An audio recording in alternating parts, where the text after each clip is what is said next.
Monsieur Kamere Lwakanyikini Vital.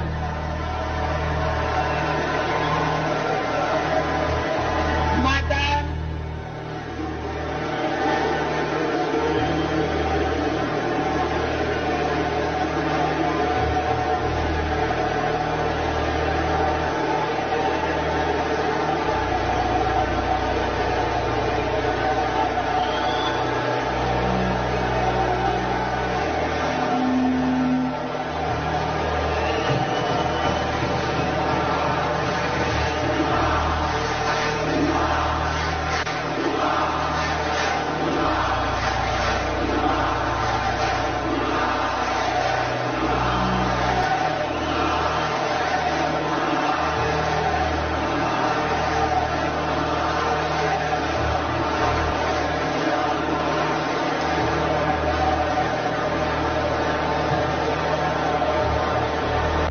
Lelo mokolo ya rentrée, lelo mokolo ya rentrée parlementaire. Donc session extraordinaire. Ne quoi comme à Bonaparte a qui ne signé ba bise balobi te yo za candidat te.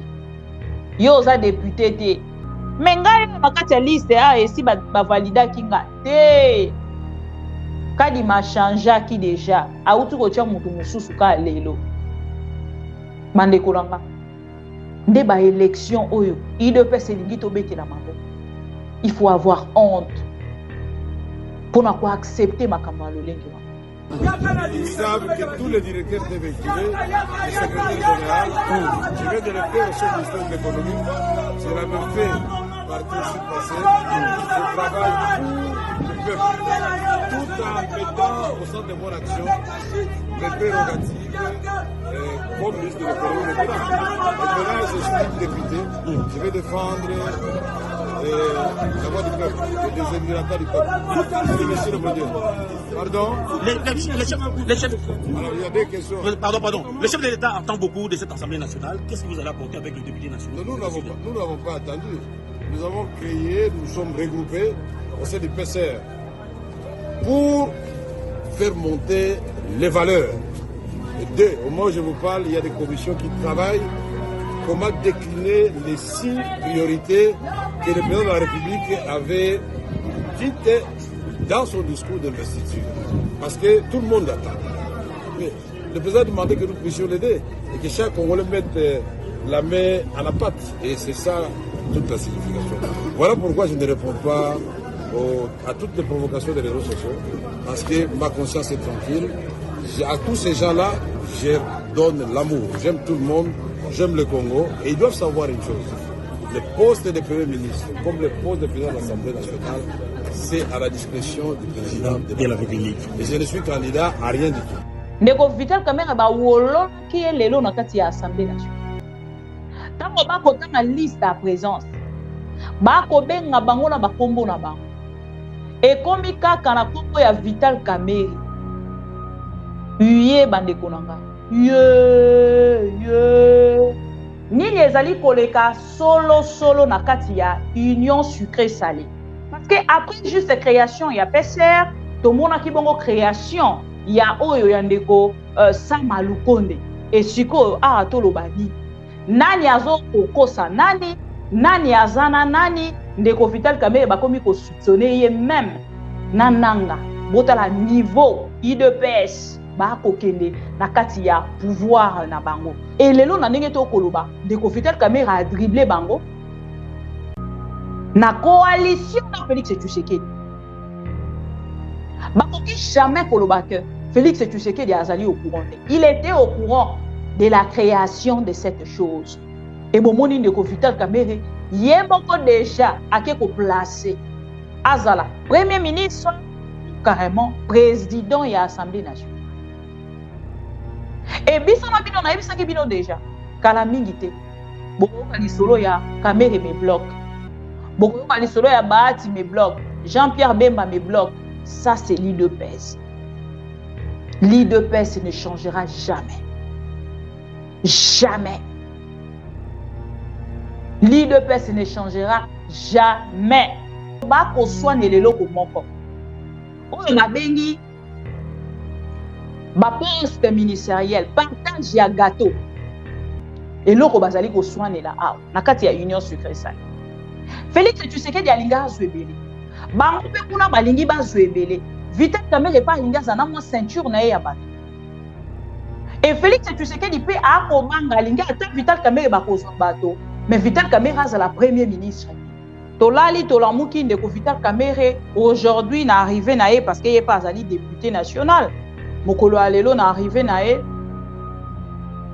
Mokolo alelo na arrivé na ye na kati ya Assemblée nationale, na palais du peuple, ndeko Vital Kamerhe a changé maloba. Na marche na nyonso ndeko Vital Kamerhe azali kosala.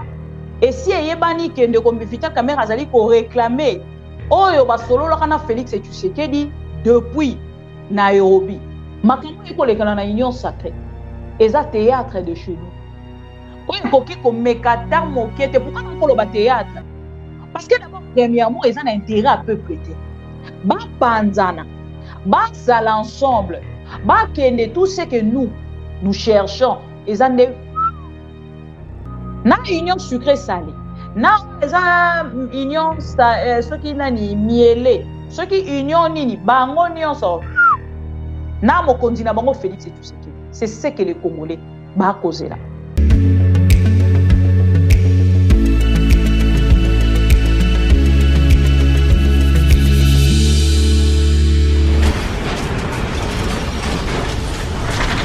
Ma mission TV, le miroir du monde. Par 10, ils savent que tous les directeurs étaient véhiculés, le secrétaire général, je viens de le faire au chef du ministère de l'économie, je l'avais fait partout où je suis passé, je travaille pour le peuple, tout en mettant au centre de mon action mes prérogatives comme ministre de l'économie maintenant. Et maintenant, je suis député, je vais défendre la voix du peuple, et des émigrants du peuple. C'est monsieur le modèle. Pardon? Les chefs. Alors, il y a des questions. Pardon. Le chef de l'État attend beaucoup de cette Assemblée nationale. Qu'est-ce que vous allez apporter avec le député national? Nous n'avons pas attendu. Nous avons créé, nous sommes regroupés au sein du PCR pour faire monter les valeurs. Et deux, au moment où je vous parle, il y a des commissions qui travaillent comment décliner les 6 priorités que le président de la République avait dites dans son discours d'investiture. Parce que tout le monde attend.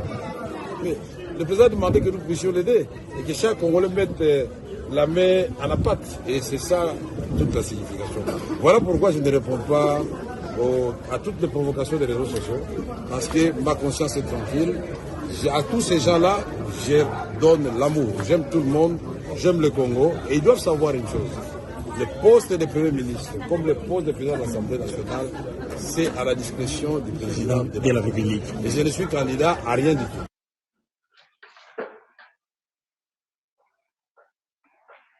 Bonsoir, Bandeko Balandi, à ma mission TV, le miroir du monde, Bissikanyo Sobozwami, Topé Sibino, merci pour la fidélité et confiance au Bozali ko renouvelé, na ma mission télévision, autrement dit, New Look, MTV New Look, na Bandeko, oyo nyonso balandaka biso, partout Bissika Bozwami, na moni bongo na mosika, Maman Gabriel Chembe, ndeko Vincent Blaise, ndeko Alain Esanga, ndeko Rocco Masala, bienvenue dans Bandeko Nyonso, vous allez déjà connecté à ce net moment pour la Rolanda Bisso. Hier, c'était une grande victoire de la part de la République démocratique du Congo.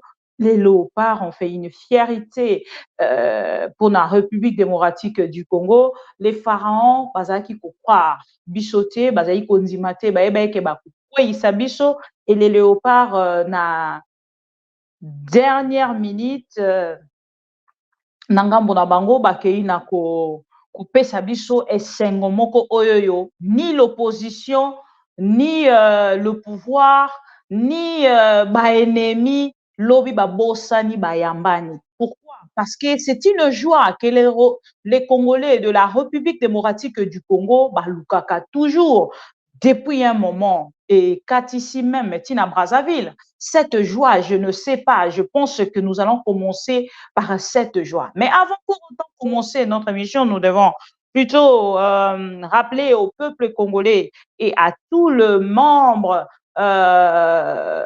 de Am TV que na moment otozali koloba pe mokolo ya lelo le 29 janvier 2024, session inaugurale de la législature 2023-2028. Eloko esekisinga de kozonga kaka kobanda et alors la rentrée scolaire.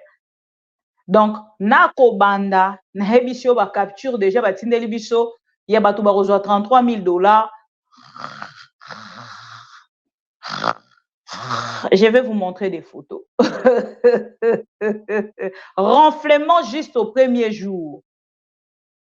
Ça m'a beaucoup étonné, mais toko solo la yango rentrée, session inaugurale de la législature 2023 à 2028 et Salamaki Bongo Mokolo Alelo, les membres du cabinet du bureau sortant mis à l'écart. Et pour Nabato Bayebite, lelo tozongi bongo nakati ya Assemblée nationale, monsieur Mboso azongi nakati ya bureau d'âge lokola mokolo oyo azali na 81 ans. Et nangambo mosusu mwana ya ndeko age matembo nangambo mosusu mwana ya ndeko Bahati Lukwebo.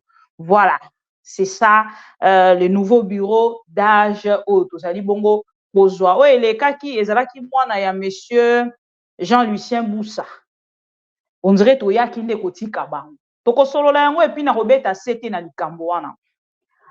Bandeko balandi ya ma mission TV le miroir du monde likambo etali bongo création ya PCR eza kolobisa. Likambo création ya PCR eza kolobisa. Tokosolola yango nini ba kolinga basala, nini ba kolinga ba kotisa na moto ya peuple congolais. Tokosolola yango. Chéribin Okende pour tout le Congolais au bazali kotuna situation topé dossier Chéribin Okende. Chéribin Okende totalise 200 jours à la morgue. La famille et ses proches insistent sur la vérité autour de sa mort avant l'enterrement. Bandeko balandi likambo mosusu evandi awa.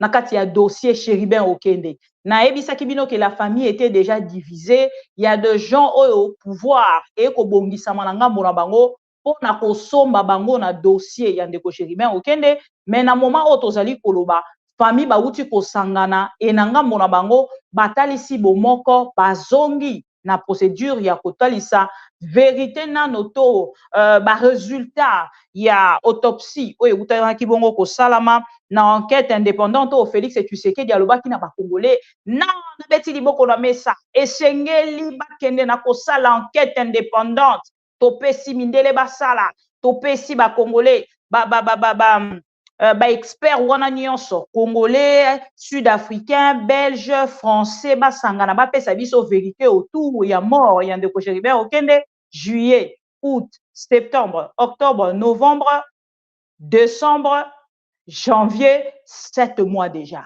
Où en sommes-nous avec ces résultats? Bandekwana balobi batinda déjà na République démocratique du Congo, gouvernement Niembes akanga ngo catch alingi kopesa information te. Pona bandeko bayebi te likambo etali bongo liwa ya maman Yandeko Fabien Kouchouani ko tokendaki na ko recadrer monsieur Eliezer Ntambwe o atelemaki na ngambo na ya se porter garant comme si ndeko Fabien Kouchouani kazalaki un enfant de 10 ans et ye esengelaki asala nyonso pona Fabien Kouchouani kapuke moto asimba ete na Kinshasa comme si c'était un étranger. Monsieur Fabien Kouchouani ka honoraki maman na ye autrement bandeko o nyonso bazalaki présent bamonaki ndenge nini enterrement et salemaki et bakundaki maman que son âme repose en paix. Ndeko na biso pe Sylvie Bongo akendaki na honorer son papa Bongo et bakundaki ye mokolo ya samedi et na moment où tozali koloba famille na bango pe tozali ko présenter bango ba condoléances et courage à nos deux ndeko Fabien et également maman Sylvie Bongo. Bandeko balandi ya ma mission TV le miroir du monde makambo mosusu ona koloba tango mosusu na o etali bongo information oyo ya makambo etali match ya mokolo ya lobi ekokamwisa bino me bokozala passion quand même ya kotala pe ya koyoka makambo yango nini makambo mama bibi akoloba après cette ambiance que je vais vous diffuser de ce qui s'est passé hier. Amis téléspectateurs de Am TV bomoni na vidéo na biso ya liboso touti bongo kotia ndeko Vital Kamerhe na dossier ya PCR. Na yebisaki bino que cette distraction ou ces dossiers est une distraction pour nous désorienter le peuple congolais et pour nous battre au bazar bébé politique ne bazali ko s'intéresser na dossier et pendant que to kosola na bino na kati ya législature il y a 2023-2028 et sengeli bokene na koyeba ke 39 membres ya gouvernement bazali bongo élus députés nationaux. Bazali bongo élu comme députés nationaux et na moment to koloba mokolo ya lelo bakenda ki bongo na assemblée nationale et na kokende na bango boye que même le premier ministre Sama Lukonde pour na kokende ko valider ba mandat na bango et singela ki na bango bongo na bakende après nde lobby to lobby kuna bakende ko se décider to ba kokende na gouvernement batikali to ba kokende na kotikela bato na bango ba robanda rolandela bango $33,000 na bango o ba bengaka ba suppléant o ba robanda rolandela bango ba $33,000 na bango et bandeko nyonso o bolandaka biso à travers ma mission TV boko mona lolenge ni politique congolaise et ça les maka et kokamwisa moto azali déjà ministre premier ministre même otali o calculer montant oyo ye ça azui o bakisi sikoyo double brassard mususu kuna soki nini je ne sais pas bato wana nyonso na ngambo ya République démocratique du Congo bakozwa ba millions au peuple topé ba ndeko na biso ya ba fonctionnaire baza na droit ya kozwa te non plus nos militaires dossier ya est ya République tokosala pe moi kolobela yango ata moi 30 secondes parce que yango nde tokoya nango na deuxième partie na biso et entre temps tokokende na kopesa peuple congolais nzela ya kosolola na deuxième partie na biso na téléphone ouvert. Bandeko balandi ya ma mission TV to bandi émission na biso to like vidéo bisika nyonso to zwami to kei na ko like vidéo. Nani a créé PCR oyo ya ndeko Vital Kamerhe. Mokolo ya liboso to zongi na VAR. Mokolo ya liboso tango likambo wana bandi ndeko Vital Kamerhe azwima. Alobaki nini boyokaki ye pe bokoyoka ye à travers cette vidéo.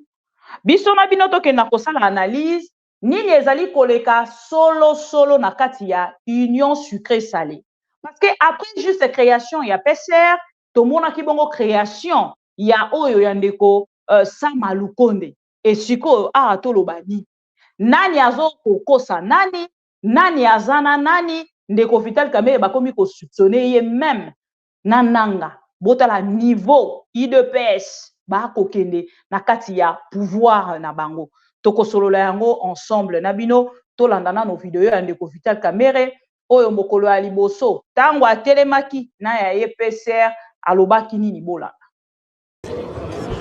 C'est une coalition au sein de l'union sacrée de la nation. Le président a été élu avec une majorité écrasante. Ça coïncidait aussi avec une majorité écrasante au niveau de la députation nationale et au niveau de la députation provinciale. Nous connaissons bien la vision du président de la République. Nous savons ce qu'il veut faire pour que ce pays soit fort, prospère, au cœur de l'Afrique, pour que les Congolaises et Congolais puissent retrouver le sourire. Et nous nous sommes dit, puisque nous sommes plus de 450 députés nationaux, des milliers de députés provinciaux, plus de 700 députés provinciaux.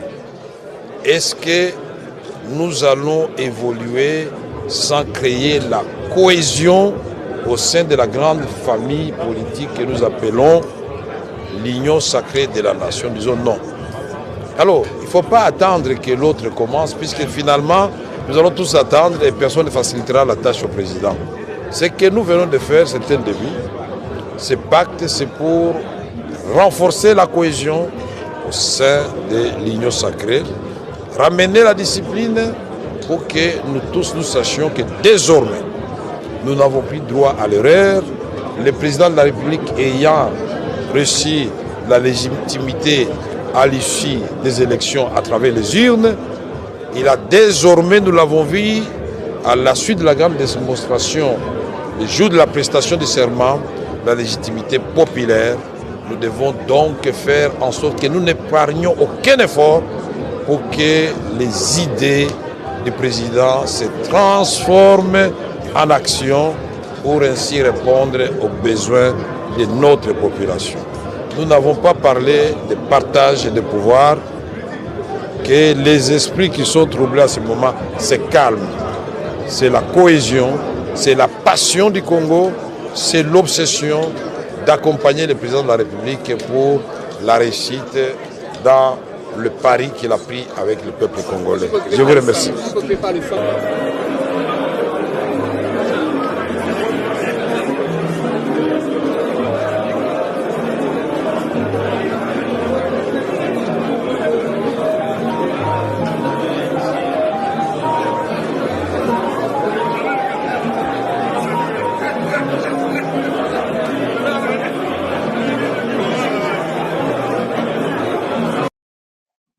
Voilà. On a pour l'année que Vital Kamerhe, Mokolo a créé qui, Mokolo Basala qui est sorti officiel. Il y a PCR, Babengaki Angonini, pacte, ceux qui d'un Congo retrouvé. Tolali Tolamuki de Vital Kamerhe aujourd'hui n'a arrivé naé parce qu'il n'est pas allé député national. Mokolo Alelo n'a arrivé naé. Mokolo Alelo n'a arrivé naé na kati ya Assemblée nationale, na palais du peuple, le Vital Kamerhe a changé Malouba. Na onyo son de Vital Kamerhe azali kosala, et si yebani ke de Vital Kamerhe azali ko réclamer oyo basolo lokana Félix Tshisekedi depuis Nairobi autrement. Et tant qu'on a koloba que Félix Tshisekedi est au courant, même ya likambo oyo Vital Kamerhe a ko engagement oyo te sans que Félix Tshisekedi aeba. C'est juste que bato bazali na kati ya union sucré salé. Je vous ai dit na kati ya union sucré salé, maman Martha azali wana, ndeko maman Denise azali wana, Kabuya azali wana. Et toutes ces personnes qui se disent intelligents, professeurs, ainsi de suite, des grands cadres, il y a République démocratique du Congo, nanga pona bango batali balobi bakoki ko continuer te na kati ya aventure o ya union sucré salé. Bango moko même na sorti pour le moment que bato ya UDPS mayele penza boko excusenga et kendaka mosika makasi te bakendaki déjà na kotalisa ke non union sacrée ezalaki plateforme et tokokaki kokende na yango mosika te. Et lelo na ndenge to koloba de Vital Kamerhe a dribblé bango na coalition na Félix Tshisekedi. Bakoki jamais koloba que Félix Tshisekedi azali au courant. Il était au courant de la création de cette chose. Union sucré salé, oye ko sala pasi kuna na kati, eza lolenge ndeko baati lukwe bonande ko Jean-Pierre Bemba. Bomoni ndeko Jean-Pierre Bemba ko représenter déjà monsieur le premier ministre Sama Lukonde parce que le quoi Sama Lukonde a accueilli député. Moto ko assumer intérim naé ezali ndeko Jean-Pierre Bemba. Et ndeko Jean-Pierre Bemba moi ko assumer intérim ya premier ministre. A comme qu'on se sentir déjà dans le cas il y a premier ministre. Et naïbisa qui vient l'autre fois que monsieur Vital Kamerhe et monsieur Jean-Pierre Bemba bazali à foi. Et nanga pona bango tellement que bazali koyo kanate et ko sala que boyo kanipe zalate na kati ya union sucré salé. Moto na moto akomi kotala na ko bisa bino ba ko soane lelo ko moko.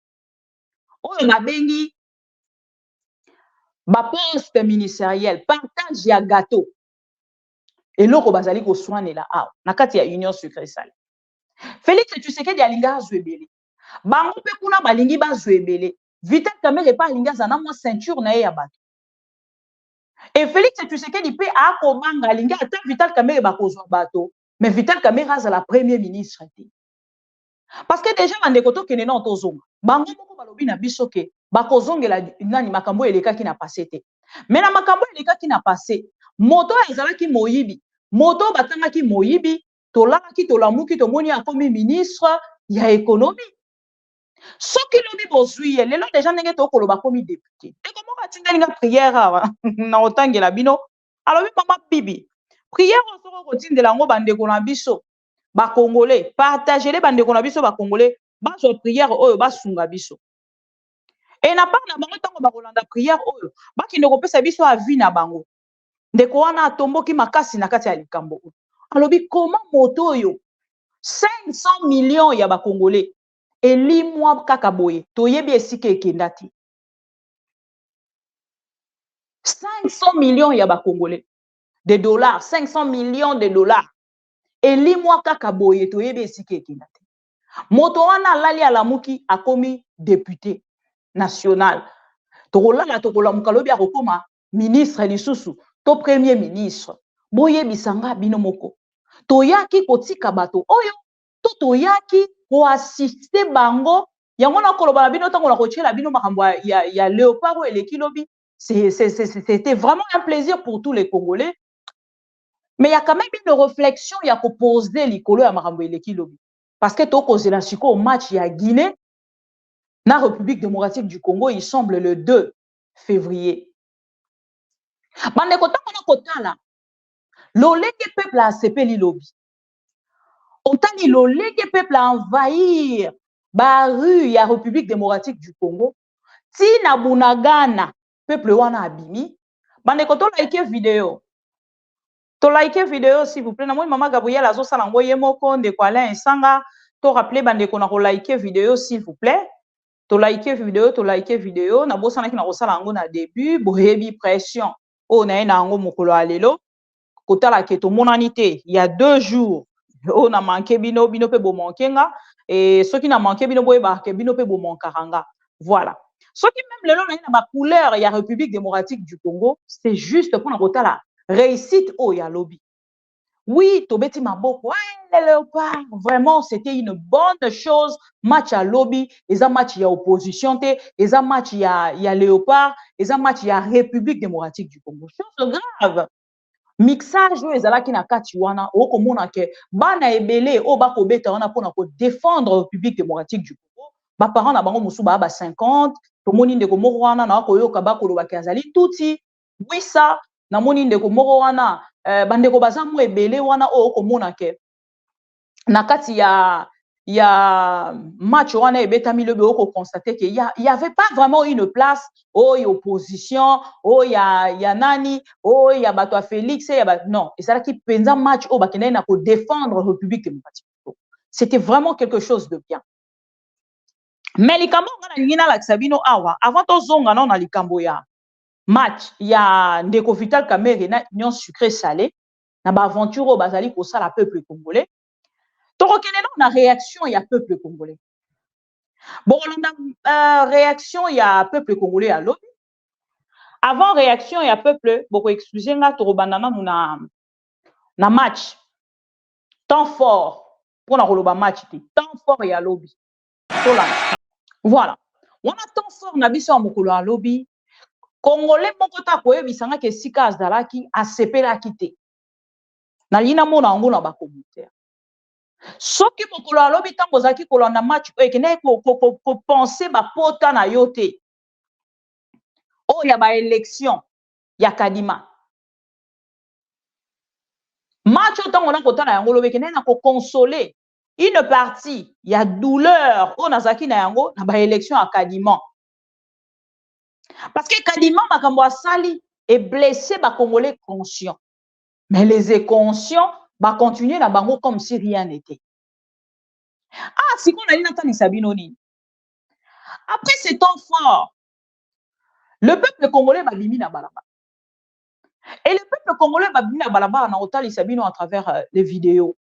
Na meki quand même qu'on récoltait quelques vidéos, bino moko boromona l'ambiance était vraiment totale. Rien de discutable. Rien de discutable. Rien à discuter. Avant to kende na ba sujet na biso mosusu botanga non parce que ça vraiment actualité makasi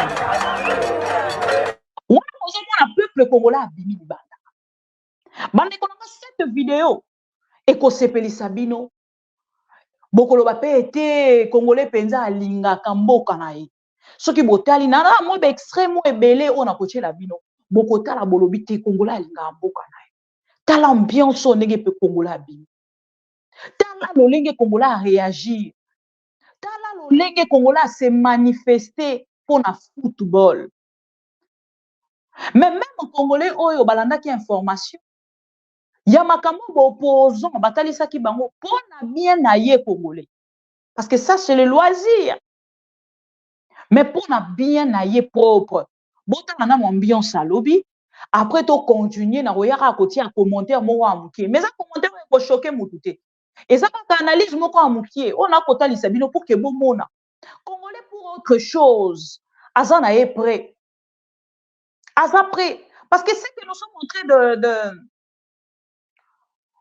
de faire en fait avec la joie que nous dégageons pour ces matchs. Bande komotan ko sabinote. Lobi tango toko gagner. Toto zui ko pona toye ko koma ko pona. Vous voyez sous l'impression, ceux qui paient sous le haut patronage, il y a Félix et Tshisekedi. Pendant que toko sepela toza biso nyoso ba Congolais. Tozo sepela to gagner. Mais lobi ceux qui coupoane et comme coupa Félix et Tshisekedi, non, au moni na mandat Félix et Tshisekedi et pourtant tango toko beta li solo ya 50 ans. Totikala kokwe isa ba pharaon te. 50 ans. Toko lobate na tango a Mobutu. Tozo loba depuis 74. Tolobi jamais que non sous Mobutu, Sunani. Non. Mais oyo toko kende. Bino moko bokomona kaka. Commentaire ezate. Total ambiance à lobby. Bongo na zunga na sala commentaire na nga ya mokie. Ya ko conscientiser peuple congolais. Et bongo toko continuer. À tout à l'heure.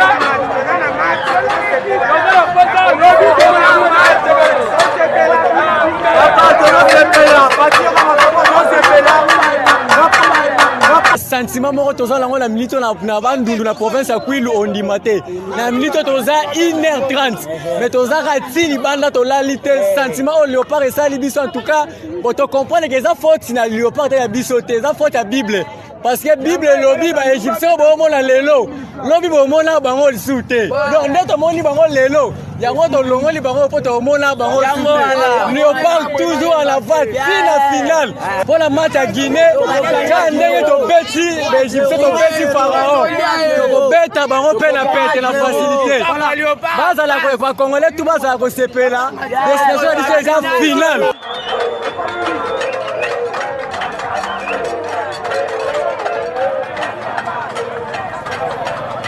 Et en tout cas, c'est vraiment les Kamakasi. Parce qu'on ne s'attendait pas à ça. Voilà, le Goliath est tombé aujourd'hui. À chaque fois, Égypte a bête Arabiso. Mais les lots vraiment à Kouéi. Donc Goliath à Kouéi. C'est-à-dire qu'à Zub, il y a Moko, il y a un passe à Lali. Et voilà, Nazan et Sengomakasi, parce que c'est la toute première fois que nous puissions battre l'Égypte. Et vraiment, il y a histoire mon route à la robot Sanangote. Vraiment, c'est Makassi. Mais pour la prochaine match, nous allons battre Guinée à Moissi. Guinée à Moissi, nous allons battre.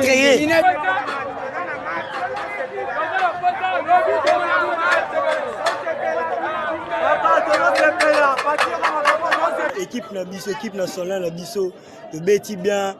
Des fois, mais des femmes qui aiment gagner, toi, ne sais pas, c'est pas le souvent renforcer le sous fort à ma taille. Donc, on m'a dit la finale, tous un peu pour pas tout repérer. Et j'allais à Bissau au Congo là, et c'est pas les seuls qui ont tout au Congo. C'est pas aux gens qui mettent en Congo, parce qu'il y a autant de mola à l'issouté.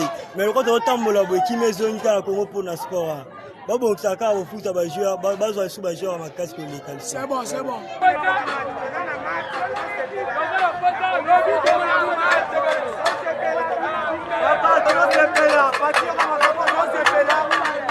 Vraiment, tu sais pas, précisément dans la vie de Bandundu, tu sais pas Makassi parce que victoire wana non seulement bango, mais eza victoire ya biso nyonso ba congolais tu sais pas Makassi Ah, ils ont déjà 0h50, mais tu l'as lité, tu as célébré avant de vie.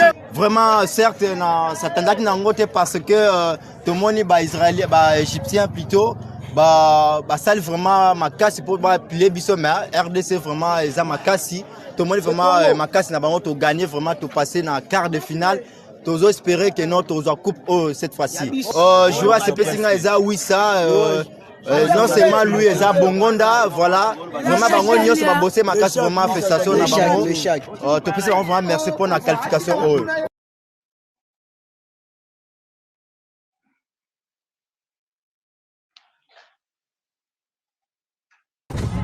Laisse pas la vitre, ça sert à rien. Non, j'ai besoin de son de l'extérieur.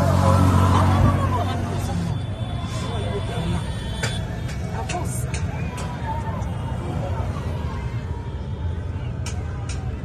Zoomer.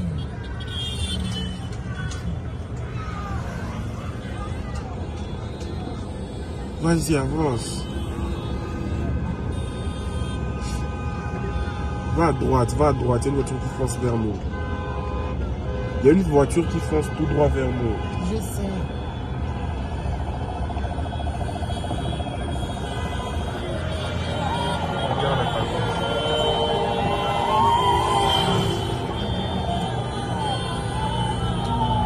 Regardez-moi sa colonne de gens ici. Nous sommes sur Triomphal. Sur Triomphal.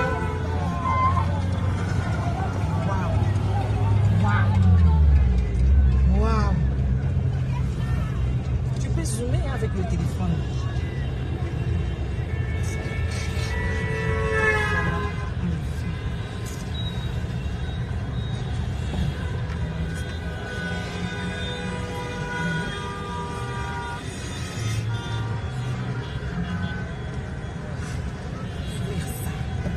Fuir quoi? Ça se voit.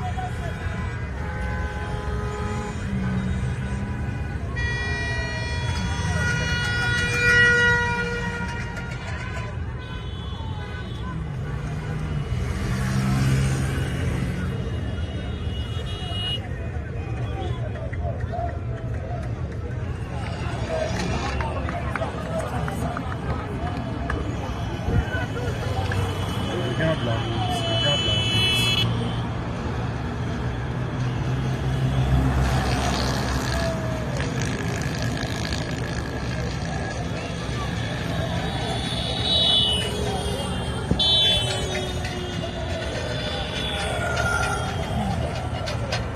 Colonne des gens, hein. Qui sont deux bonnes. Comme ça. Et ça, pour moi.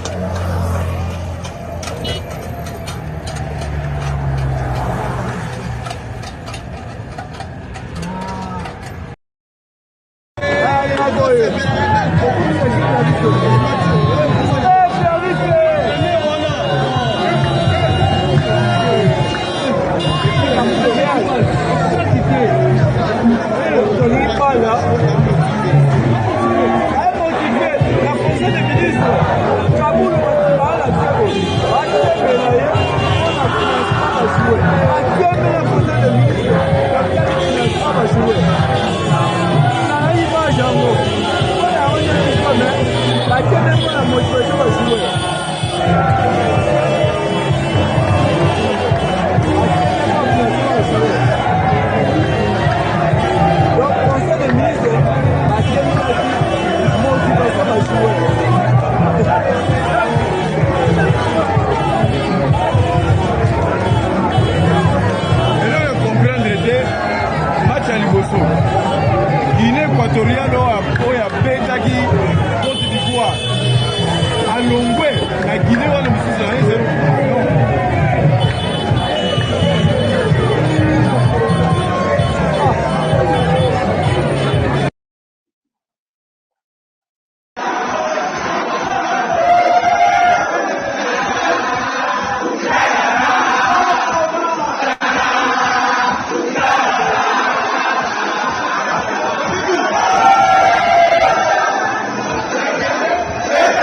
On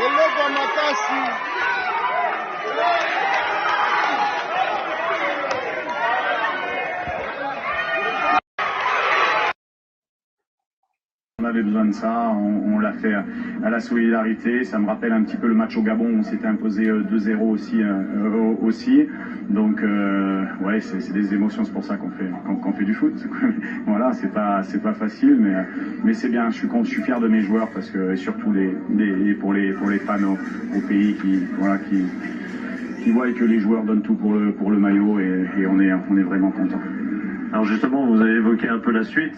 Parce que c'est vrai que là, vous viviez un moment tellement exceptionnel, vous avez l'impression peut-être d'avoir déjà réussi cette CAN, et pourtant, on peut faire encore mieux.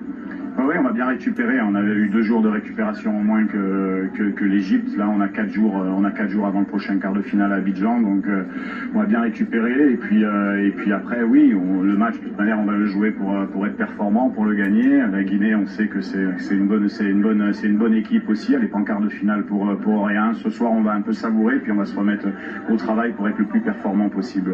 Vous mesurez la joie que vous donnez aux Congolais ce soir? Oui, on la sent. Moi, j'habite à Kinshasa. Je sens l'attente qu'il y avait, qui est des fois l'attente un peu rapide par rapport au projet qu'on met en place. Ça va nous donner de la force. Je suis content bien sûr pour les Congolais. Je suis content également pour les gens qui sont un peu en difficulté à l'est aussi du pays. Voilà. Et puis, je suis content pour le gouvernement et le président de la République qui nous soutient beaucoup. Bon, grand merci et grand bravo Sébastien. Une bonne journée. Voilà. Ensemble avec vous, nous avons suivi l'ambiance Yao et les Kanaki Mokolo à lobby, l'olengeni du peuple congolais, à la Kisaki, te mbokanaye penza et komina na quart de finale, et peuple congolais n'angambo na ye sengela ki akende na kosepela akende vraiment na kotombola lokumu à travers football wana. Mais suka kika na République démocratique du Congo te bomoni roga boyebi à faire surveiller le fleuve ndenge ezui en plein na yango et na ngambo ya bandeko ya Brazzaville bakomi pe kosepela ensemble na biso na lakisi bino ba vidéo ya Pointe Noire na lakisi bino ba vidéo mosusu eza wana ya Brazzaville na Mungali ba vidéo mosusu eza ambiance ezalaki partout. Donc tolo bakaka les Africains noirs na ngambo na bango bazali ko célébrer cette victoire ya République démocratique du Congo parce que totikali le seul pays africain oyo ya Afrique centrale pardon oyo ezali na kati ya match oyo topé ya kati ya compétition oyo tozali bongo kokende na match oyo tozali kobeta. Mais bandeko nanga soki natalisi bino yango ezali plus pona ko interpeller bato bazalaka mama bibi mais les opposants na ngambo na bango il faut pas pesa mot d'ordre, il faut battre les mains. Ça c'est ma réflexion. Ah non, na bosa ni kotiela bino mutu moko Félix Tshisekedi ye moko. Mutu na bosa ni kotiela bino eza Félix Tshisekedi. Vous allez voir la vidéo de Félix Tshisekedi ye pande ko landa ngo na télévision bazo filmer ye bino moko bolanda.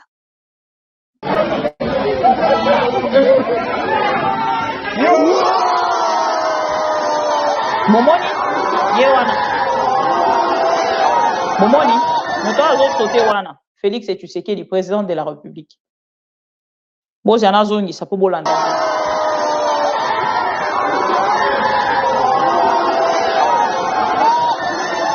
Voilà. Wana Félix Tshisekedi. Moto a ko sauté wana. Mais yé commentaire na ye na roti yango sima. Totikali no na peuple. Peuple congolais a telemi na ngambo na ye abimi libanda, a fêté, a bini, a seki, a sali nyonso ko kai kosala bandeko ba congolais nyonso bamoni. Pona match ya football oyo ebetami mukolo ya lobby. Bandeko na nga pe mama bibi na sepelaki. Mais tant qu'on sepela qu'en fait le problème avec nous autres depuis tomi kotisa na kati ya monde politique oyo to comme na réflexion mingi penza. Tant qu'on côté na peuple ninga abimi. Maintenant réflexion nga yé na quand ya bato balobaka. Mais maman bibi l'opposition devait quand même faire quelque chose. Na kobele la bino bandeko. Je vous interpelle. Maman bibi l'opposition devait quand même dire un mot pour que le peuple congolais bimalibanda, pour que le peuple congolais meka réagir parce que bango soki balobi te peuple akobima ndenge nini. Tango ndeko docteur Mukwege alobaki dernièrement que peuple a poni na Félix Tshisekedi. Parce que soki peuple wana ye moto aponi Félix Tshisekedi te. Peuple wana moto atelemaki na balabala. Peuple wana moto akei na stade de martyr te. Ba yoka ki Félix Tshisekedi ndenge alobi. Peuple akei kopesa nga confiance. Et ce peuple-là, ce que ça peuple on a lobelaka, alingaki atelema. Aloba non, monsieur le président de la République, okosi, olobi lokuta, obuki lokuta na mokili mobimba, liboso ya mokili. Peuple wana atelemite. Bota na peuple wana ndenge aza libanda. Bota na peuple wana ndenge ako réagir na butu. Peuple wana bangi kuluna te. Peuple wana bangi te ke na kati ya kotambola wana koyiko kweya, ba matelie, ba nyatie, akufi. Peuple a bangi nyonso wana te. Vous voulez que nous autres, chaque jour toyaka, tolobaka na peuple wana, peuple. Peuple bisika mindu les ali. Na kozonga lisusu na ndeko na biso. Pero Louara a kosala une réflexion que beaucoup de gens ont ignoré. Pero Louara a tali lobby, c'est quel peuple? Toko rejoindre ndeko bokechuro bino bozai kofinga lobby. Peuple mabina. Peuple a soni. Peuple au telemi bandi ko défendre et lobby a okisio soni. Peuple wana soki amoni fali pupa abeti 40 000 personnes bake kotondisi. Peuple wana soki jibe mpiana abeti bake batondisi. Peuple wana soki fait regola abeti bakomi même ba warrior, bakomi ba spiritas, bakomi ba warrior gaulois, piritas, quartier latin, soki nini, tout ça et tout, le peuple est d'accord de suivre les artistes musiciens. Mais le même peuple, pour son propre souci, dollar et mati, lipa, bako somba ya pasi, ozo defa lipa. Pona bana na yo na ndako ozo defa lipa. Et lipa wana soki o defi yango, lobi tongo bako ya kosenga o nyongo komi koyebisa bana baloba papa azate, papa abimaki tongo, mama abimaki tongo, akendaki zando, soki nini tout ça. Pour notre côté, pour ton propre intérêt, aux autres les matés. Et vous voulez que maman Bibi, il faut tellement conscientiser, hein? Il faut toujours, il faut pas se fatiguer. Maman Bibi, il ne faut pas se fatiguer. Bande Konanga, ce n'est pas du tout facile. Nous avons aussi autre chose à faire. Mais si nous nous sacrifions, c'est pour ces peuples-là. C'est bien bon d'acclamer notre équipe. C'est bien bon de se réjouir après cette victoire. C'est bien bon. Mais et après? Parce que tout on s'appelle là, on a compris na raté na biso ba congolais. Bota l'ambiance on les akimokula. La présidence a même converti ça à une grande fête. Oh balie ba meli ba salignon so ba kokai kosala. Mais nous avons encore 2 jours. Il y a qu'aucun des secours qu'observer. Match où on a déjà, il y a Égypte, ce n'était pas un match facile. Moi, j'étais déjà là dans le lobby, mais bon, match, oh, vraiment, il y avait déjà un Maswaku. On a déjà préparé une vidéo pour Maswaku. Pour lui poser d'abord une question de savoir s'il était le cousin de Maswaku ou le petit frère de Maswaku. Et je vois le même Maswaku passer à travers une vidéo pour dire aux Congolais, insultez-moi comme vous voulez, je m'en fous. Nous sommes qualifiés. Messieurs, vous êtes qualifiés, mais ce n'est pas on a finalité. C'est que, oh yo, utaki kosala wana. Et puis, à commettre des erreurs, ceux qui trouvent mobimanga na ota la match wana. Mais il prend quand même l'audace. Même les gens au Bakobi, c'est soi-disant de professionnels, mal éduqués. Azoya défier les Congolais. Pour venir d'abord défier les Congolais comme ça, monsieur Maswaku, il faut poser la question à ton confrère Didier, comment ça s'appelle? Dieu merci Mbokani. Poser la question à Mbokani. À copier sa version, il y a les Congolais. La vraie version des Congolais. On ne défie pas un peuple. Ndenge na ebisa kibino na vidéo moko na ebisa kibino na kozwela bino vidéo moko. Parce que makambo ye ko sala malelo oyo IDPS ko défier peuple congolais to kozongela yango. Et pendant que Félix Tshisekedi a ko fêté wana, peuple congolais a ko sepela est ya république. Wana bato wana bomoni Eliezer ayo yebisa bino que non bato wana ba ko condamner te baza ba congolais te. Mais ils sont là-bas. Le président de la République en train de fêter à Bossani situation où il s'affiche en train de fêter.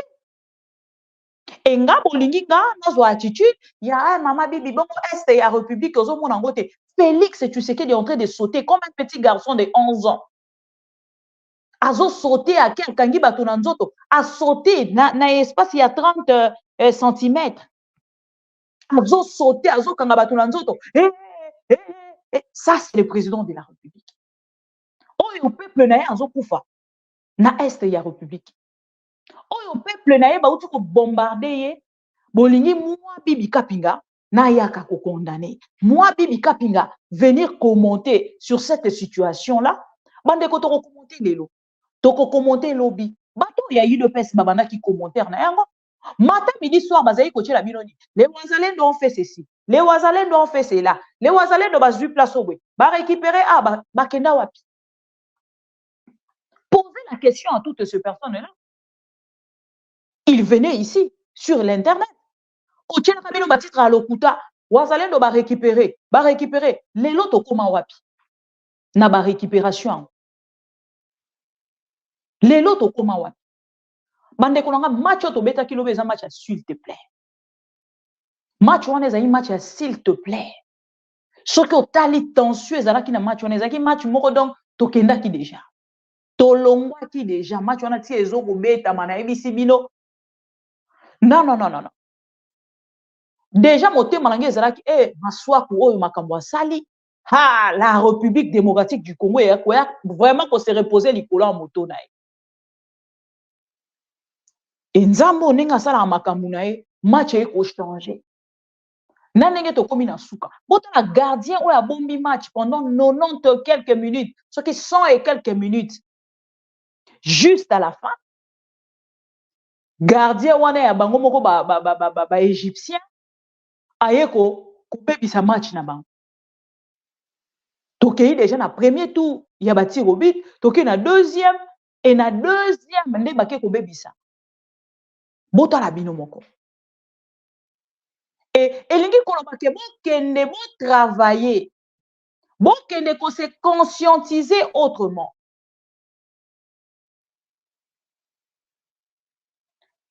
Bokende ko réfléchir lolenge nini boko sala pona match o ezali koya. Ah ben non, chez nous ce n'est pas ça. Même les joueurs, bazala ikuna to mela na biso e botika biso to mela na biso e. Ça c'est les joueurs. Ba meli na bango lelo. Mokolo ale 28. Ba meli na bango susu lobby. Mokolo ale 29. Ale le débat ki na kati ya stade. Bon toye siko lelo toye kubeta. Les deux ba kokene kubeta les herba sisi match wana na kati ya esengo to mela na biso e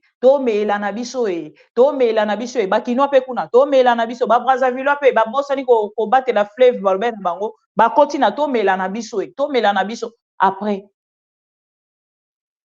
ba roya lobi ba ekoloba oh non ezalaki un tel nde mutu oh c'est que bokecho akangaki motema wana ezaka ba bibi bato ba sambelaki puke to pola wana po ezalaka ka Martin Fayulu babande kozela ka to pola discours iko changer au lieu de se concentrer toza entre deux choses la victoire et la guerre. La victoire il y a football ou eza loisir et un pays à protéger ou eza République démocratique du Congo pendant que les autorités congolaises ne s'intéressent pas, pendant que les autorités congolaises ne jettent même pas leur œil. Nalikambo etali est ya République, vous voulez que moi, mama bibi balobi kuna bitumba depe bandaki bakomi soki na sake bakomi papa biso na bino toza ko observer. Observons, voyons voir. Nous avons des hommes autobengi armée congolaise. Mais l'armée congolaise est où? L'armée congolaise est où? Ba mercenaires. Naba wazalendo ne ba komi ko bundela biso. Et bato ba kozwa risque makasi. Ba FARDC na biso ba komi loka ba memela bango minduki, ba sala kanani tout ça et tout et puis na suka na yango. Voilà. Oya biso ne bazo kufa. Pourquoi ba mercenaires wana ba kufa kate? Mais bazo zo mbongo ebele na fu. Pourquoi non tomoni ata vidéo moko te ya ba mercenaires? Bango ne ba kwei na komba, bango ne ba kufi na komba, kaka oya biso ba kongole. Sadek au Félix Tshisekedi Diallo. Est-ce qu'il peut poser la question ba komi na niveau ni? Moi je vais venir. Mama di biozolo belangote, olobi ndenge nini, bazo sala ndenge nini, nakoya koloba nini, qu'est-ce que vous attendez de moi? Même le gouvernement congolais, la presse nationale, où est la chaîne nationale, où est RTNC, baza kopé sa biso information sur la situation to komi wapi. Mais bakoya koyebisa bino kaka pa bajalelo liste ben omoni ba wazalendo babotoli. En vrai, ce n'est pas ça. En réalité, yango tene makambo ekuka. Bon, toko to na kati ya lokuta wana pour ko accompagner Félix Tshisekedi. Moi, je n'entrerai pas dans ces jeux. Malheureusement. Malheureusement, aujourd'hui tous ces pays là. Balobi na biso non, Congo eza de père et de mère. De père et de mère. Botangelanga combien de père et de mère babeta kilobi na stade de Martyr. Na stade ya kano to ko sepela biso na bino. Félix Tshisekedi est complice. À chaque fois qu'on me biso une distraction, on me biso na kati ya distraction mon laï pour les kanawana. Et ben voilà. Gimpingi wana toke na deuxième partie na yango. Ba memeli biso distraction, balekani. Ba memeli biso distraction, balekani. Distraction, c'est quoi auto côté melango? Distraction auto côté les melango. Ezali distraction ni. Il y a ndeko vital caméra. Ndeko vital caméra boyo ke makambo alobaki. Na début ya makambo yo, ye moko ke koloba. Asali interview na ye, ba congolais nyonso bayoki. Juste na menace. Ya bato ya ide pes bazali kosala bo mona lakisaki bino video ya jalelo liste ya lokuta na politique. Lokuta na politique asalaka video moko akofinga kamera. Afinga kamera bolanda ba video. Et a to koloba ngambo na bango bakei sikoyo kozo ba video mususu basali ba video mususu on a kochela bino. Madame comment elle s'appelle Madame Boyebi kombo na ye, botali sanga kombo na ye, Akasia Bandubola. Akasia Bandubola, ake kolekana na plateau à télévision. Bokoyo kamakambo alobaki, ba déclaration en salaki. J'ai la vidéo ici. Na roché la bino bolanda. En dehors il y a Akasia, il y a eu encore de gens, car il y a eu de pes. Ba ko soutenir IDPS. Même le jeune batali saki biso lobi balobi na biso un jeune millionnaire. Soki ndenga za na ebisaki bino keza ba fake news. Bazo sala yango pona ko distraire ba congolais. Ces messieurs là batie mbongo na poche balobi kende ko kabola Félix Tshisekedi. Félix Tshisekedi alobaki na biso en moins d'escarmouche. Lisez mes lèvres. Toba qui va récoter là. To babeti lisasi congolais moko akufi. Moko, pas deux. Moko. Je réunis les deux chambres du Parlement en congrès. Je dis, Bopé sans autorisation, parce que c'est la Constitution qui le dit, je commence la guerre contre le Rwanda. Je vous le dis ici, beau de retenir en haut. Si ça se fait demain, et vous savez mal lobby. Donc si ils osent faire ça demain, mercredi, pendant que les Congolais seront en train d'aller voter, la Chambre sera réunie en congrès. Les deux chambres seront réunies en congrès pour me donner cette autorisation. Et jeudi, je fais feu. Monsieur le Président, parle. Je suis en train de vous dire que nous. La première promesse.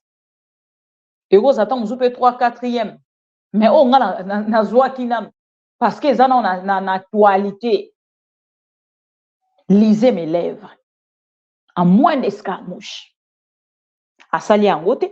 Et vous voulez que moi, Nenayara chaque jour, mais Sarabino et Félix.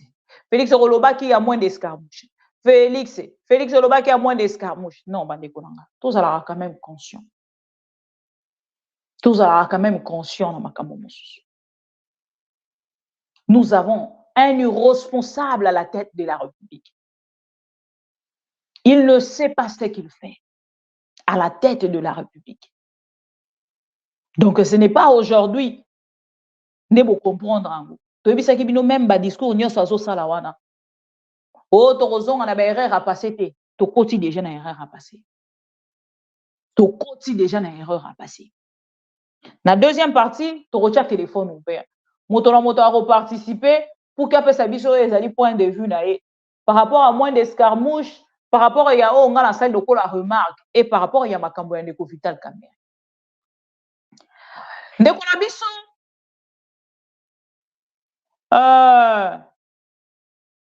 il y a moi si à Télémi à Kebisi Vital Kamerhe. Na même plateau on a ko ya ma secrétaire ya parti ya ndeko Vital Kamerhe. Bon là cette dame. De ça nous sommes un grand ensemble, l'Union Sacrée qui a accompagné le chef de l'État avec l'équipe Team Fachi 20 qui a accompagné le chef de l'État à sa réélection, qui a cru en la vision du chef de l'État pour un changement, pour un Congo qui sera réellement retrouvé. Alors, nous avons accompagné le chef de l'État pour sa réélection et nous sommes un ensemble qui, en réalité, devrait se reconstituer, se consolider. Alors, faire des groupuscules dans ces grands ensembles serait évidemment, à mon sens, à mon avis, fragiliser l'ensemble. Mais au-delà de ça, vous savez, nous sommes en politique, hein, nous avons gagné les élections. Chacun a ses calculs aussi. Hein. Voilà, c'est aussi ça. Mais moi, je pense qu'en politique, il faut éviter la gloutonnerie politique. Il faut juste servir le peuple. Dans toutes les actions que nous pouvons poser en tant qu'acteurs politiques, il faut voir l'intérêt du peuple là-dedans. Si l'intérêt du peuple y est, alors allons-y. Mais si l'intérêt du peuple n'y est pas et que les gens commencent à faire des calculs politiciens, et de manœuvres, comme vous le savez, là, ça n'engage qu'eux-mêmes. Parce qu'au-delà de ça, nous sommes en démocratie. Les politiques, les amis ont le droit également de se réunir, de se retrouver, de discuter sur leur avenir politique, sur leur positionnement politique. On ne peut pas leur interdire. Donc, c'est leur droit le plus légitime de le faire. Mais au-delà de ça, ce que moi, je demande, est-ce que nous puissions consolider ce que nous avons pu avoir pendant la conquête du pouvoir. Et enfin, le président a le droit également de nommer un informateur pour également voir et, on va dire, recalculer cette réelle majorité. Mais en attendant, nous avons encore des dossiers à la Cour constitutionnelle. Nous devons attendre que la Cour constitutionnelle statue de manière définitive pour qu'on sache identifier cette vraie majorité qui est avec les chefs de l'État qui ne l'est pas. C'est de cette manière-là que nous pouvons avancer. Donc, finalement, bon, après, les gens ont le droit de faire ce qu'ils veulent. Hein, quand ça a il été une s'agit surprise ou on s'attendait à quelque chose de... On voyait venir une telle démarche? Bon, la gloutonnerie politique dans cette classe politique n'est pas quelque chose, n'est-ce pas, on va pas dire que n'est pas absente, hein. Mais après, moi, personnellement, hein, là, je parle à titre personnel, je n'ai pas vu.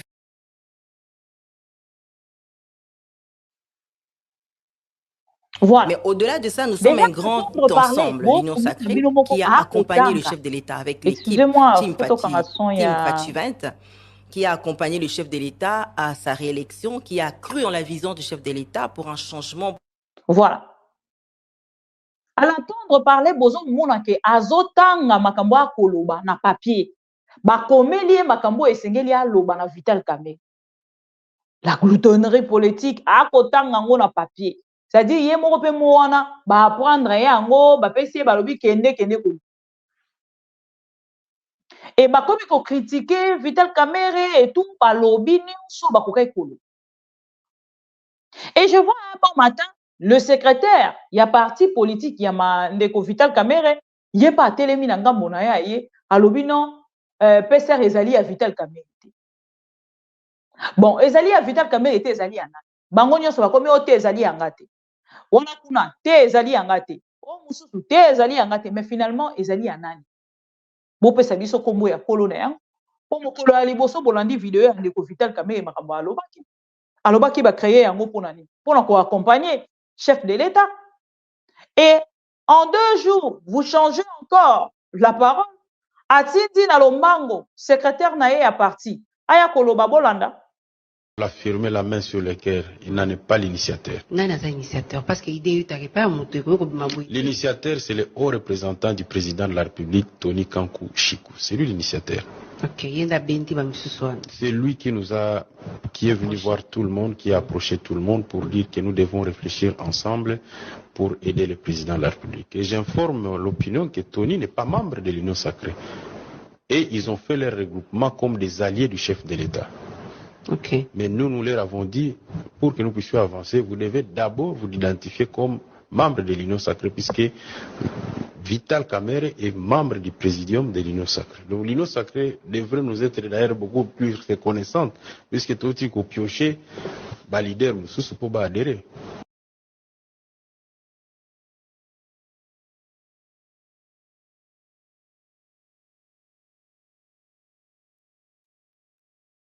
Tango to koyebisa bino makambo ekolekana na union sacrée eza théâtre de chez nous oyo ekoki komeka ta moke te pourquoi nakoloba théâtre parce que d'abord premièrement eza na intérêt à peuple te bapanzana bazala ensemble bakende tout ce que nous cherchons eza nde na union sucré salé na eza union soki nani miele soki union nini bango nyonso na mokonzi na bango Félix Tshisekedi. C'est ce que les Congolais ba kozela.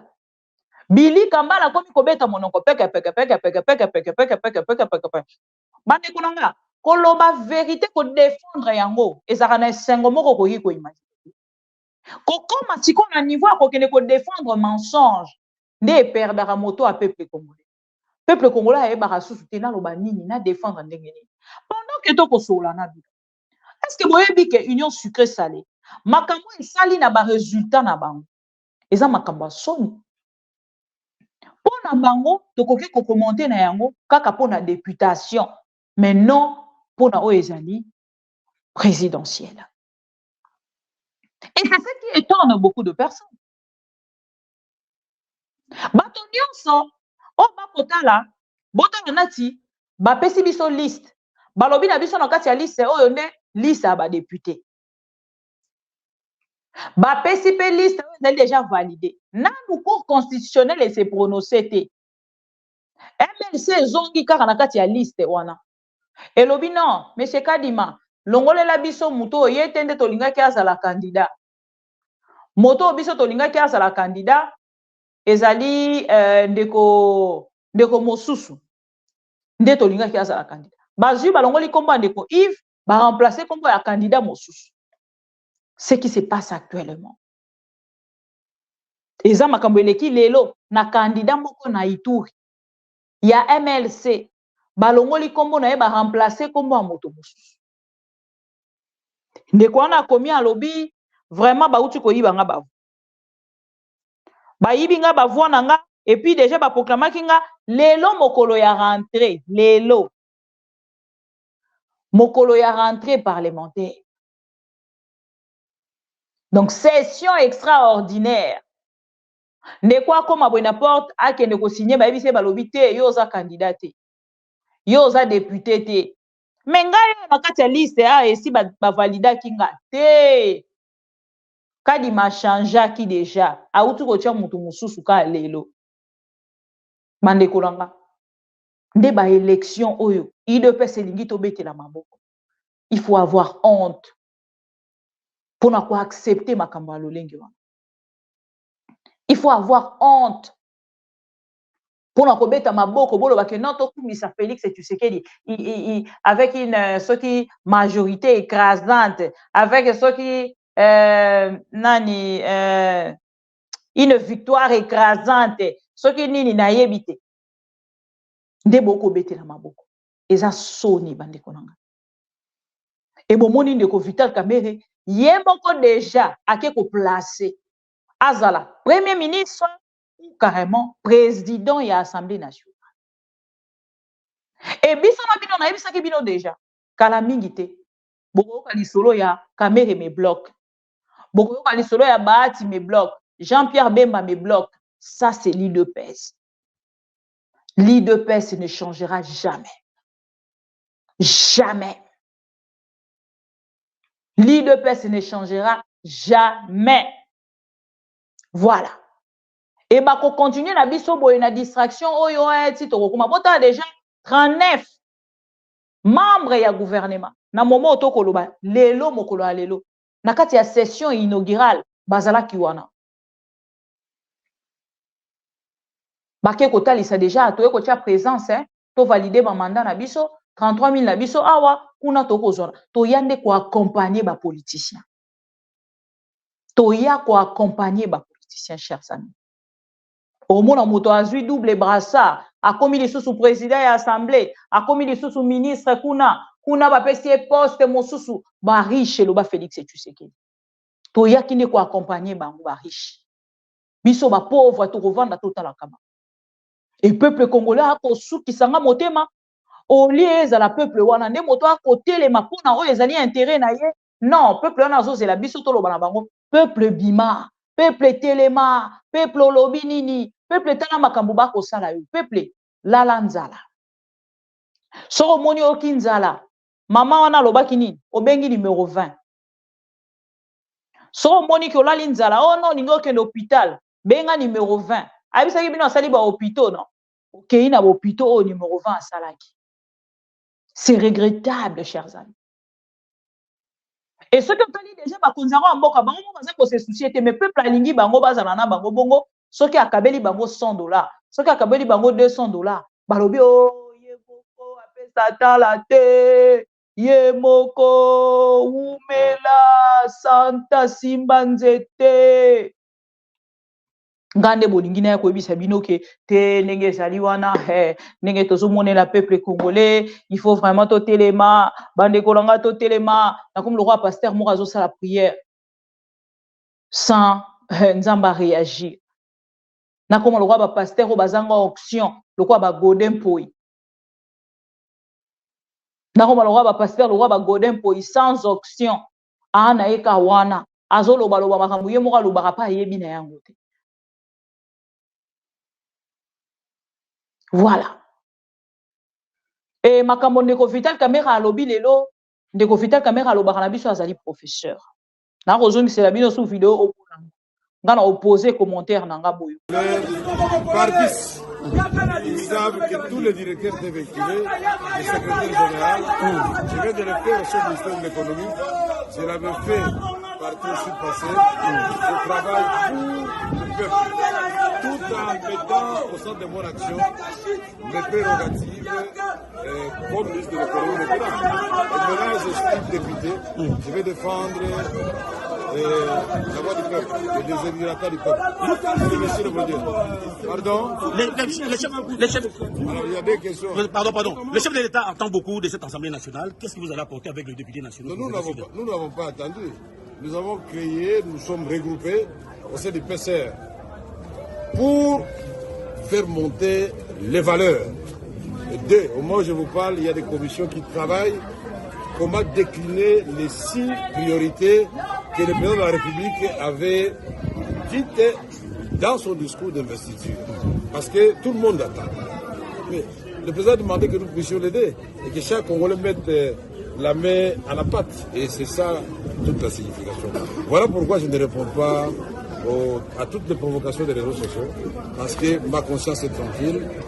À tous ces gens-là, je donne l'amour. J'aime tout le monde, j'aime le Congo. Et ils doivent savoir une chose. Le poste de Premier ministre, comme le poste de président de l'Assemblée nationale, c'est à la discrétion du président de la République. Et je ne suis candidat à rien du tout.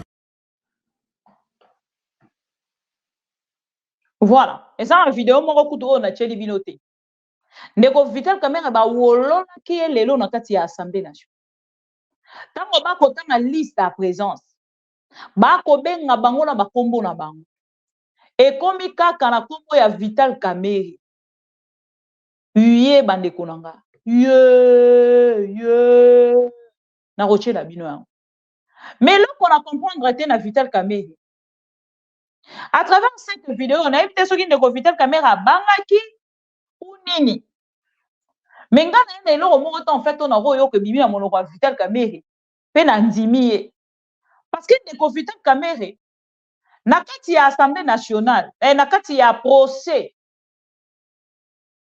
boyebi procès 100 jours ndeko Vital Kamerhe telema loba na biso makambo moko jusqu'à défendre Félix Tshisekedi. Qu'est-ce qu'il n'a pas dit na kati ya procès 100 jours? Mais tina suka nango totikala komona te nani ayiba biso mbongo na biso. Balobi ndeko Vital Kamerhe innocent. Ndeko Vital Kamerhe innocent. Vidéo na rochela bino ya ndenge ba wololi ndeko Vital Kamerhe pardon boseka makasi te. Ah, bandeko la gato ala mona moka muketo chaka alobaka ye wala kame moibi ye wana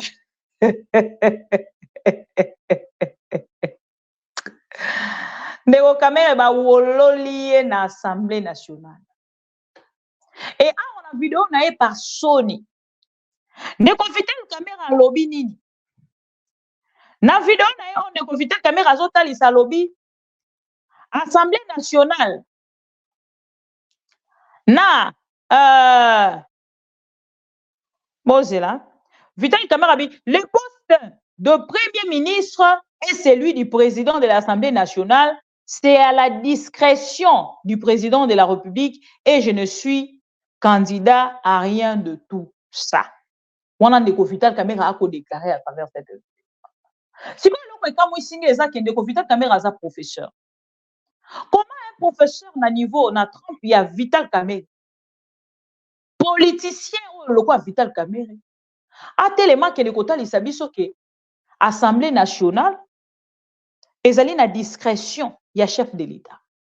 On a cour nini ndeko Vital Kamerhe a eu. Pour eux ata muto atanga te azo comprendre que oroyi ko luka lolenge nyonso ya ko luka ko flatter donc ko ka flatterie moko ya haut niveau o exemple sous niveau na biso te flatterie haut comment ko flatter même na ko briser ba principe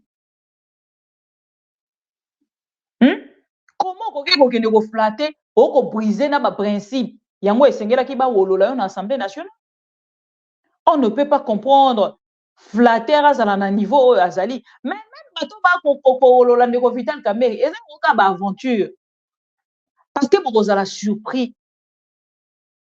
bokozala surpris makambo ndeko Vital Kamerhe a ko bongisa na Félix Tshisekedi ba kolinga pena batalisa Félix a kolinga te atalisa na bato ki apesi Kamerhe na facilité a kolinga talisa na mokili ke Kamerhe a joué en na facilité te d'ailleurs même abunda ki tala sala ki peser boye na boye tout ça parce que Kamerhe bazana soni moko na Félix eza bango a il a faire 100 jours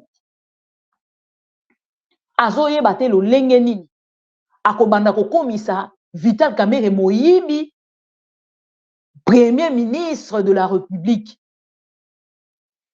azoye bate lo lenge nini akosala ya pour ye moko déjà azo kotala dossier wana niveau ekanga biso ata toke na dossier oyo yoto ata toke na mandat mosusu effacer na koyebisa bato tant que Félix Tshisekedi alongwe te boye bakango effacer te à faire 100 jours effacer te à faire ram effacer te relation na ye na Kagame pourtant mosu bino boko kanisa ote ndenge eza bende to leki na deuxième mandat makambo Kagame il faut to bosana te bien yo bosana poza dialelo liste yo kumisaka Félix Tshisekedi yo koki ko bosana mais ngana koki ko bosana te parce que les gens de l'UDPS aujourd'hui bazota biso que bato nyonso baleka avant Félix Tshisekedi esengeli to commentera toujours en mal pona ba bon moto uti kokutana na Kagame il y a cela 2 ans biso to banda kolobo te to bosana wana esi le ka Félix esa kabwana na ye ah ben non apesa Kagame opportunité a koniata mabele na centre ya makila ya ba congolais ezali Goma yo lingi ngana pesa ya accès ya koloba kenga na bosana yo bosana po ozali dialelo liste et non bibi kapi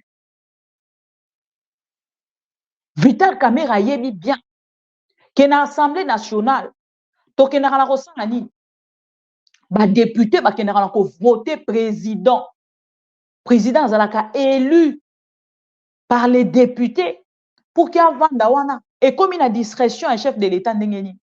Nyosoka flatterie, Nyosoka vouloir faire plaisir à une seule personne qui est Félix Tshisekedi. Tokenena tozonga ndeko Vital Kamerhe. On sait bien que vous voulez bien de votre côté. Komeka relation na yo na Félix Tshisekedi, mais pas jusqu'au point ya kokende ko désorienter peuple congolais. Le président, il y a Assemblée nationale. Ezalaka président de la République, moto aponaka ya tie wana. Ezaloko ndeko Ngobila. Dernièrement, ba poser une question balobi, mais soki lobi ndeko Ngobila, soki lobi est-ce que yo pe kaka moto kozala gouverneur na mandat o ekolanda. Alobi eza volontaire chef de l'État. Eza volontaire chef de l'État. To ekozala volonté à ba député oyo bazali élu par le peuple pour na ngambo la bango ba kende ko élire. C'est ça maintenant. Makambo ba kokotisa na moto à peuple congolais. Et peuple congolais on a ngambo na ye alandaka information te. Peuple congolais on a ngambo na ye makambo nyonso ekoleka neta la kaete. Ndenge ka caméra lobi boye pa kotisi yango amen merci. Et caméra ngo ye moko wana makambo akoloba na bino nyonso na libanga. Bato yo bayebi déjà démarche ya caméra na esika o caméra kokende bazoluka kotiela ye bakoka jambe. Pour ngambo na bango bake kotalisa kete il faut to akisa pena na chef de l'État, il faut to tia makelele, il faut même pas mobiliser, ba ko utiliser même peuple congolais contre Kamerhe. Na sens ya kotalisa kete Kamerhe ya ko za la premier ministre te Kamerhe ya ko za la boyete ba ko utiliser même le peuple congolais. Pour basa la ba marche, ba ko utiliser même le peuple congolais. Pour na o ezali ba besoin na bango. Un président de l'Assemblée nationale. Azalaka voté par le peuple, par les députés nationaux et non par le président de la République. Félix Tshisekedi a eu peur au Motomorana candidat, il y a Assemblée nationale, mais Motomosu peut amitié candidat tant Mosu il y a PCR, il y a Vital Kamerhe, ba lambi ba député na nyonso na limbondo moko, ba tie ba mwana pour moto a PCR abimi union sacrée au Félix Tshisekedi atindaki ba bimité. Parce que les députés de Sengedi. Et puis, vote est secret. Motoni, on a voté pour lobby. C'est Madame Bibika Pinga, députée nationale de la part de l'Union sacrée. Motomo rota rokoma.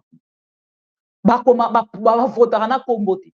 Ba papier wana bulletin wana yo zuika ka bulletin. Orocha pe kombo a parti na yote. Bulletin wana ezaka boyo rocha ka Kamerhe ou oche président oyo akozala na candidat. Et à quel droit? Vital Kamerhe ko apprendre biso cours moko o to ko apprendre ngo kaka lelo na momo ya azali na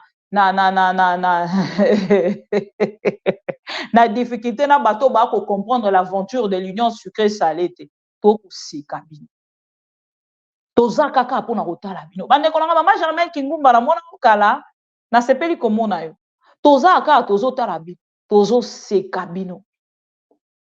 Toko se kabino pena bien makasi. Parce que kalamingite toko ke desko na pas atterrir. Kalamingite. Bon tala ndeko Vital Kamerhe lelo. Ba beleli kaka kombo na ye. Botala réaction. Monsieur Kamerhe lwa kanyingini Vital.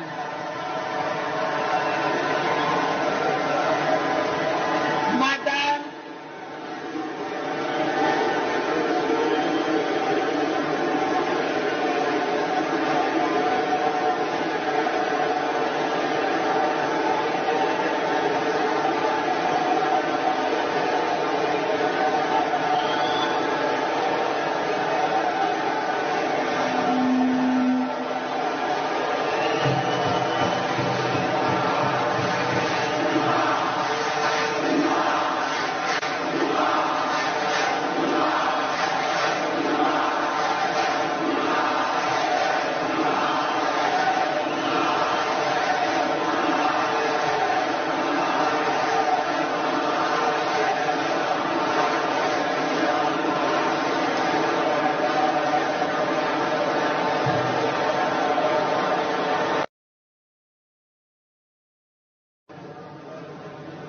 Monsieur Kamerhe lwa kanyingini Vital.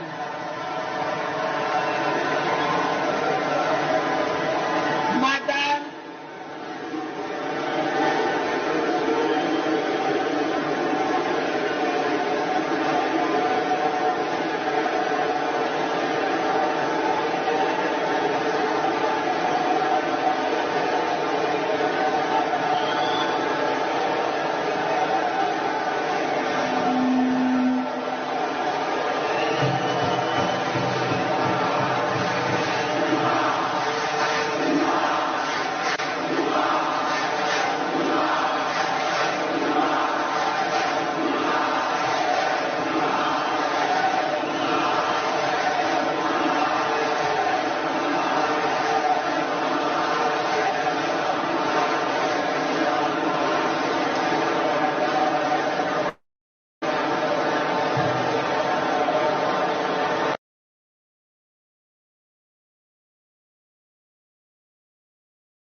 Bolandi humiliation. Yandeko Vital Kamerhe. Nyonso parce que bandeko balingi kaka bango nde bazalaka. Et botala partout ici quand ndeko Vital Kamerhe akoleka. Daniel aza déjà na sima. Et lobi tango boromona azui poste, Daniel aye azui aye. Borolobani. Parce que partout là où il s'affiche avec son oncle, il y a ndima na ye kokufa na oncle na ye. Partout, bokoloba, Daniel azawana. Même si ka PSR, Vital Kamerhe akoloba, Daniel azawana. Yo kufeli ko sepelara match ya football. Yo kufeli ko zelara ba 50 €, ba 50 $ na ba 10 francs congolais, ce qui 10 000 francs congolais. Kufela ba 10 000 francs congolais, kufela ba 50 $, lobi to retournana. Pourtant on a nommé. Déjà ndenge to koloba bona kata ministère de l'économie. Daniel Azali. Aza nommé kuna. Et lobby bo situkate so boyoki ote na kati ya ba ministère wana ekobima Daniel pas eu ministère parce que toyaki ne kotika bango bomoni na bureau d'âge ya Assemblée nationale monsieur Bati Lukwebo abimi bi président nangambo wana aza na 81 ans ba kotalisa ke moto mosusu akoki kozala liboso na eta part ye moko bomoni yango. Et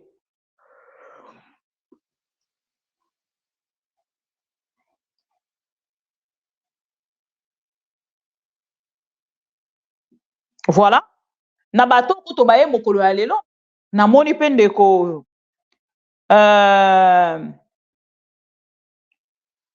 voilà. Ndeko Kamerhe mokolo ya lelo ye pa azalaki. Ndeko pardon, ando ndeko Kamerhe, ndeko Matata Ponyo azalaki lelo na Assemblée nationale comme député national. Ake kondi ma présence. Les opposants congolais. Bandeko langa na ebite soki boko kozwa temps ya retard la télévision. Natali na BFM. Namoni ba agriculteur, crise agricole, o ezali kolekana na ba télé à France, ba télé française. Natali lolenge. Crise agricole wana. O ezali ko salema lolenge ba agriculteur bazali na ngambo na bango ko paralyser la France. Botala na télévision. Landa ba information. Tala lolenge les agriculteurs baza opposante ba o réclamer tano bana mboko ya ata ya 10% ya démocratie parce que ba mboka onyo soto yoloba te que démocratie ezali totalement pour ceux qui totali makambo pe le kaka na ba mboka wana to ko bele la démocratie pas avant na moment ngo peti pande ko langa botala ba agriculteur wana lolenge baza ko paralyser botala ba policier na bango rôle baza ko jouer. Boko constater bino moko boko comprendre bino moko que la République démocratique du Congo est nos opposants. Nangambo ya pouvoir na bato ba kokamba, le peuple mérite ces autorités là. Le peuple congolais mérite ces autorités là. Attendez boye kona na WhatsApp. Mama bibi, omoni penane tibiso awa na kati ya ministère na biso. Makambo ezo lekana mama bibi, soki na yebisi okondima te. Mama bibi tala. Mama bibi tala. Nini ezo zanga yo? Botelema un groupe de ceux qui combien? Bosangali na ba owana kuna bo s'organiser lobi botelemi bo bare nzela na batu wana. Il faut mama bibi a dénoncer. Et biso ceux qui t'ont dénoncé, il dépêche à qui a sali mokanda. Tuki. Cette dame-là a diffusé un buzz. Ce n'est juste un buzz. Ce n'est pas une réalité, c'est un fake news. Kaka ba même personne wana les sous le bakomi. Tika kaka. Problème exact. Nous souffrons quand même. Nous souffrons. Na mosala otozali kosala. Mais bino moko botala. Lolenge ya humiliation a boye Ndeko Vital Kamerhe akoti. Avandi. Ata bo gangi boye, ata bo humilier ye. Ana 33 000 a robanda kozo. Et nenga yiko valider mandat boye. Lobi romona Daniel Massaro. Nde moto azali lokola suppléant na ye numéro 1. Ce qui a zali suppléant na eto kola la bolamu que moi peta musu mama Amida ye moto asa suppléante na ye to mwana moko ya Vital Kamerhe moto akozala suppléant na ye okomona politicien kuna te et ndeko matata ponyo aye pe ko valider mandat na ye pendant que Moïse Katumbi aye ko yebisa biso na conférence o basalaki dernièrement alobi na biso nini alobi na kati ya conférence wana non nous nous autorisons pas nos députés ya ko siéger. J'ai une vidéo il y a ba député moko wana batelemaki déjà mokolo alobi balobi na ngambo na bango ba quitter ceux qui plus de 40 ba quitter Moïse Katumbi ba quitter G7 il y a ceux qui il y a matata ponyo zarani G7 ceux qui G7 ceux qui nini tout ça ba quitter na bango LGD ya matata ponyo ba quitter bango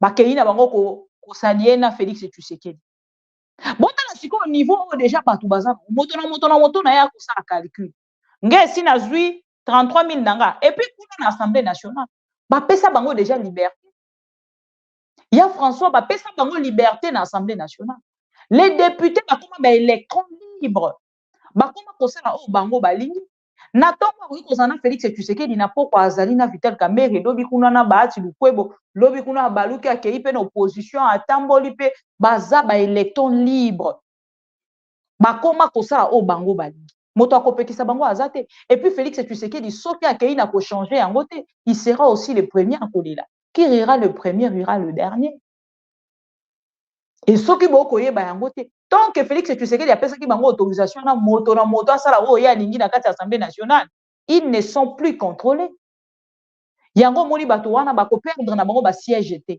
pour depuis balongole eloko wana ya oh non olongwe na kati ya parti oke na oyo oko perdre siège te discipline ekufa bakoma ko sala o bango bani et de la même manière bako sala yango pe na Félix Tshisekedi oyo osali lelo ndo kobuka lobi oyo oloni lelo kobuka lobi yo oloni mango lingi obuka nana kaka yango de Félix Tshisekedi ya kobuka lobi. Donc voilà, chers amis téléspectateurs, ce qui totali makambo nyonso lolenge kolekela totali mboka lolenge ko kambamela et si kana yi sera peuple congolais que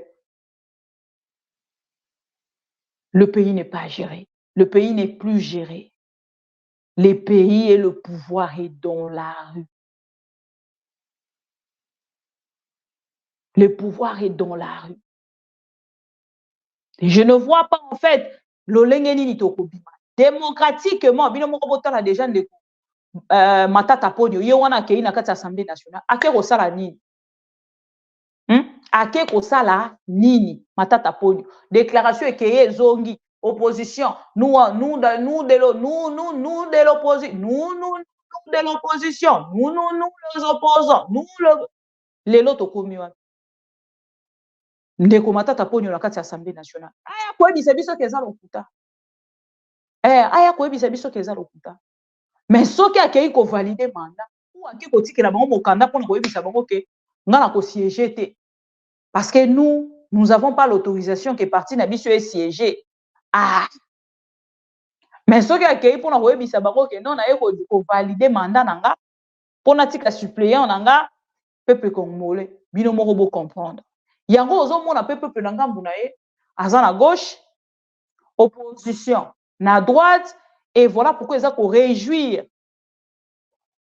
bandeko ya UDPS pona kolobaki après bango opposition ekufi problème ezate même après bango opposition ekufi mais boye bakaki après votre pouvoir il y aura plus non plus l'opposition il n'y aura plus d'opposition il y aura plus d'opposition pour rappeler pe na bandeko ya UDPS. C'est regrettable, mais bon, que faire? C'est ça la réalité. Chers amis congolais, je vais vous laisser à travers une petite vidéo pour que Nazonge la bino, na deuxième partie na biso, à téléphone ouvert, et j'aimerais que tous les Congolais conscients puissent réagir. To like vidéo na biso, to like vidéo. To like vidéo. Et je vais vous laisser à travers cette vidéo. Pourquoi je suis révolté? Parce que Le Congo, c'est le pays le plus riche du monde. On ne peut pas laisser une terre aussi riche à un peuple aussi idiot. Ce que c'est un peuple, Bagobo Maliboso et Zabiso. Mindele Baya sur place, Baba Nokotoka Diamango Bango Moko Awa, parce que Batouana Babina Nanu Ndombolo, des idiots. On fait le Ndombolo, la classe politique et ça, Ndombolo. La classe qui se dit religieuse, et ça, Ndombolo, les artistes, Tika Bakolo Ndombolo, vous de la presse, vous êtes ndombolique, la science est devenue Ndombolo. Tu veux que Jean Goubala a révolté,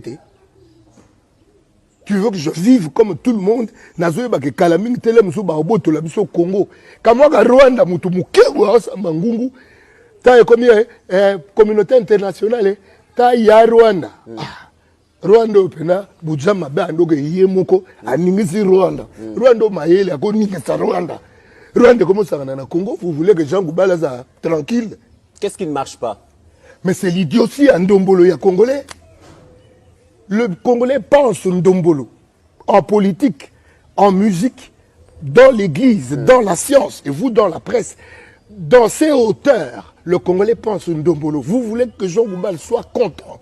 Jean Goubala a proposé Nini par rapport aux Nyonsozo décriés comme fleureuse à gangrener société Nabiso. Mais éliminer Bavis, propulser les valeurs, propulser l'excellence.